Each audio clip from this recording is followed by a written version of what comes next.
Good morning, students. How are you all?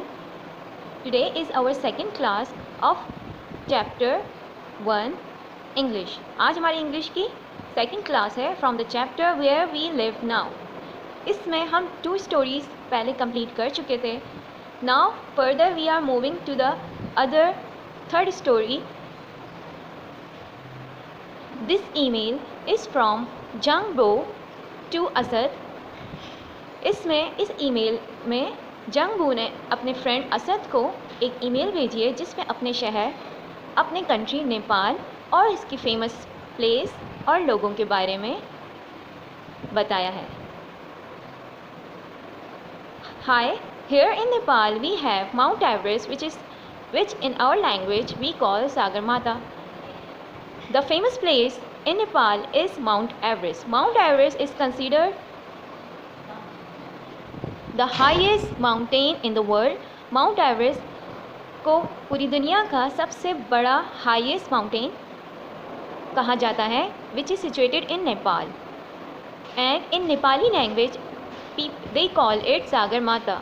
Nepali language में वो लोग माउंट एवरेस्ट को सागरमाता कहते हैं, जिसकी हाइट 29,035 फीट है. Many people from all over the world come to climb this highest mountain. पूरी दुनिया से लोग यहाँ पे आते हैं इसको क्लाइंब करने के लिए, इस पर ट्रैकिंग करने के लिए.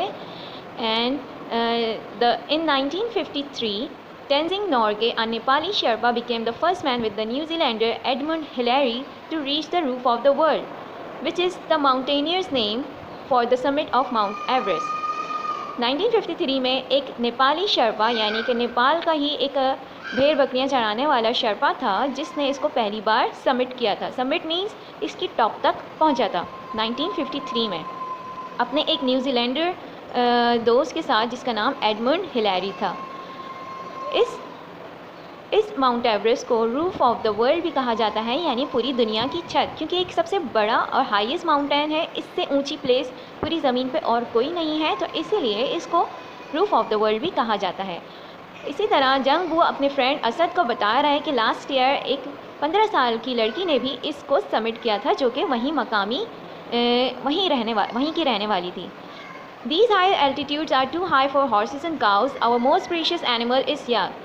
ये जो पहाड़ी इलाके हैं यहाँ पे हॉर्सेस और गाँव का मूव करना बहुत ज़्यादा मुश्किल होता है, इसलिए यहाँ के एक एनिमल होता है याक, जो कि एक बहुत ही ज़्यादा स्ट्रॉन्ग और हैवी और बड़े बड़े हॉर्न वाला एनिमल होता है, जो कि इतनी ऊंचाई पे आसानी से रह सकता है.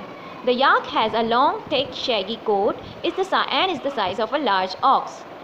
याक जो है बहुत ही बड़ा और इसके बालों वाला एनिमल है जिसका साइज़ एक बुल के बराबर, एक बड़े बैल के बराबर होता है.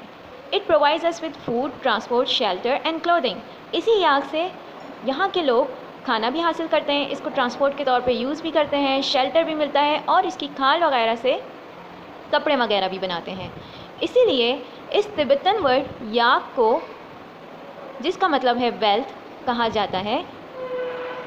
इसे याक इसीलिए कहा जाता है क्योंकि वेल्थ का मतलब एक दौलत होता है, और याक यानी जो एनिमल है इससे हमें बहुत सारी चीज़ें मिलती हैं. खाना मिलता है, शेल्टर मिलता है, ट्रांसपोर्ट के लिए इस्तेमाल होता है, और इससे हम क्लोथिंग, इसके खाल से क्लोथिंग, कपड़े वगैरह भी बना सकते हैं. तो ये एक तरह से एक दौलत है. That is why this Tibetan word yak means wealth. Our next email is from Maria to Talha.